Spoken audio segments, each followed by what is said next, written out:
We don't know where to donate it, no? And definitely we want it off our hands. So one of the options is to render it or destroy it.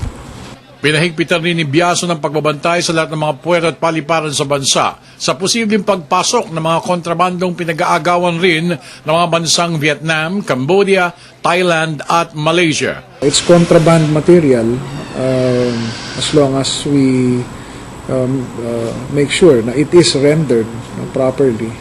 But we will coordinate with those offices or institutions concerned, no, para lang to cover all bases. We'd like to do it immediately. We don't want it hanging around here na matagal. Kung kailangan naman ng i-dispose na kagad. Samantala, sinabi naman ni Attorney Dino Tuazon, hepe ng Customs Intelligence, na napatunayan na mas mahal pa umano ang halaga ng rhino horns kaysa sa halaga ng ginto. Isa rin aniya ito kung bakit masyadong in demand ng exotic at endangered species ng mga taga-Asyanong naniniwala sa mga medicinal effect ng rhinoceros horns. Naniniwala kami rito sa Bureau of Customs na kailangang isirain na ito para maiwasan na ang interes ng ibang mga grupo dyan para ito pag-isipan pa.